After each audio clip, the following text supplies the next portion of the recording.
Bonjour, bonjour à tous. Bonjour, prof de classe. Bonjour. Nous sommes déjà au jour 15 de notre formation sur les finances. Et la leçon du jour, elle est intitulée Comment rester motivé même quand rien ne fonctionne. Ouh. Donc, quand tout le monde a envie d'abandonner, tout va de travers, rien ne marche, on perd de l'argent, surtout quand on perd de l'argent. C'est très compliqué. Quand on perd de l'argent, on perd de marché et tout ce qui va dans ce sens. Comment rester motivé dans ces genres de circonstances? Ah là là, oh là là. Perdre de l'argent, perdre, c'est pas bon, Pas du tout. n'est-ce pas? Pas du tout. Mais voilà ce qui se passe. Déjà, j'aimerais dire une chose. La chose, c'est que il y a un auteur qui a défini la réussite comme la capacité d'aller d'échec en échec sans perdre son enthousiasme. Vous entendez, j'espère. La réussite, c'est la capacité d'aller d'échec en échec sans perdre son enthousiasme. Une dernière fois, la réussite, c'est la capacité d'aller d'échec en échec sans perdre son enthousiasme. Pourquoi? Je donne un exemple. Tu es un commerçant, tu vends des choses. Aujourd'hui, tu perds de l'argent. Demain, il y a un client qui vient. Madame Ruth, Madame Ruth, Madame Ruth.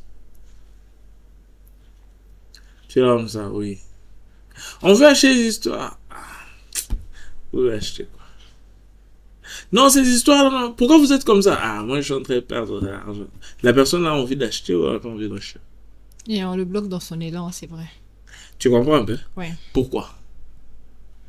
La perte d'enthousiasme, je T'as pas d'enthousiasme. Oui, oui. Ça veut dire, les événements qui se sont passés hier, tu emmènes ça aujourd'hui, et la personne qui avait envie de te donner l'argent, n'a même plus envie de donner l'argent. Parce qu'il n'y a pas d'enthousiasme, la personne n'est pas motivée. C'est un peu ça que je te dis par rapport à de l'autre côté là. C'est ce qui se passe à Louchi. Ouais. La réussite, c'est la capacité d'aller d'échec en échec sans perdre son enthousiasme.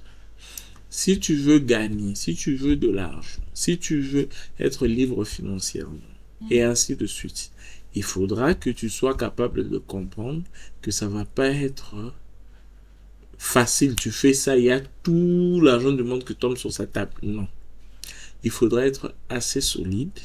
Il faudra à la limite même te détacher un peu de l'argent. D'accord. En te disant, de toutes les façons, ça va aller. Mais pour moi, la meilleure technique, c'est ne pas suivre l'argent, mais tomber amoureux du processus. On dit ceci, on dit, c'est lui qui aime marcher ira généralement plus loin que celui qui est amoureux de la destination. D'accord. C'est lui qui aime marcher ira généralement plus loin que celui qui est amoureux de la destination. Donc, aimer le processus. Ça revient à dire aimer le processus. Aimer le processus. Quand tu tombes amoureux du processus, quand tu aimes marcher, tu n'as pas besoin de beaucoup de motivation pour marcher. Mais quand tu aimes la destination, tu as besoin de motivation pour y aller. Ok. Donc, le carburant derrière cette motivation dont on peut avoir besoin en cas d'échec où tout ne fonctionne et tout cela, c'est l'état d'esprit sur quoi on met notre focus. Yeah. Aimer le jeu. Aimer le jeu au niveau le plus élevé. J'explique. Il y a un auteur qui disait, si ton travail c'est de balayer les rues, je crois que c'était Martin Luther King. Si ton travail c'est de balayer les rues, balayer comme Michel-Ange le peintre, peigner. Fais-le à un niveau tellement élevé que ça devient juste incroyable.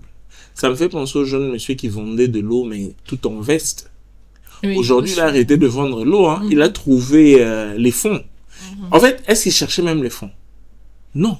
Mais il était tellement impactant dans sa procédure que ça poussait les autres à l'aider. Parce qu'il valorisait ce qu'il était en train de faire. Si c'était moi, j'allais même pas abandonner.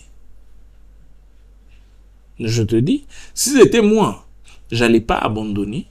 J'allais peut-être avoir 10 personnes comme ça. On signe un contrat. Je leur montre ma méthode. Eux tous, ils sont en veste dans différents coins de la ville. Ils sont en train de récolter l'argent. Évidemment, là, il faudra aussi pour que ça marche, il faudra compter aussi sur les croyances et l'identité des gens. En imaginant que ces personnes-là sont intègres et qu'ils viendront te rapporter tout l'argent qu'ils ont reçu comme cadeau et pot de vin. Ouais. Je comprends très bien. Ça me rappelle un peu ce que vous dites souvent sur le fait de ne pas prendre le travail comme une torture, parce que c'est ça la définition en soi du travail, mais de plutôt prendre ça comme un jeu. D'aimer tellement ce qu'on fait que lorsqu'on travaille, on n'est juste pas l'impression qu'on est en train de travailler, mais plutôt en train de s'amuser, on est en train de jouer à un jeu et puis c'est tout. Ça permet de garder cette motivation intacte, ces carburants dont on a besoin pour continuer à avancer dans ce que l'on fait, dans nos objectifs. Exactement. C'est ça, aimer marcher, justement. Donc, tu aimes tellement ce que tu fais. C'est comme ça que vous tous qui êtes entrés sur cette formation, vous voulez être libre financièrement, épanoui financièrement. C'est quoi votre art?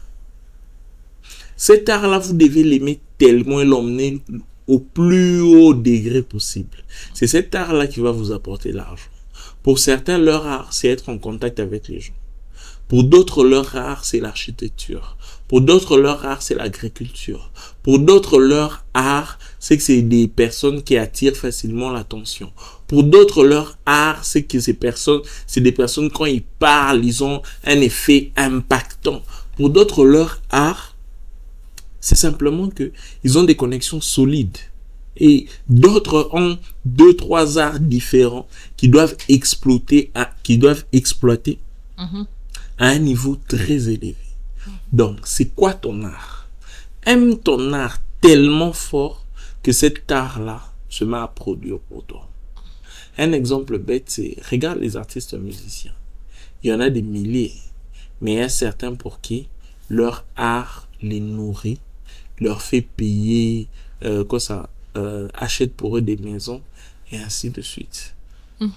C'est la même chose pour les professeurs et les enseignants. Il y a moi, avec l'art que je suis en train d'emmener à un certain niveau, et puis il y a d'autres qui sont pratiquement désespérés dans leur domaine. Donc, c'est quoi ton art? Et garde à l'esprit, celui qui aime marcher va généralement loin que celui qui est amoureux de la destination. Ne sois pas amoureux simplement de l'argent. Sois amoureux de rendre des services. Sois amoureux de tes clients. Sois amoureux d'apporter des services de tellement bonne qualité que les gens parlent de toi. Sois amoureux de ton art au niveau où une personne qui entre en contact avec elle n'en ressort plus le même. On va garder cette pensée pour la fin. J'espère que cette dernière pensée vous a vraiment édifié, vous a beaucoup parlé.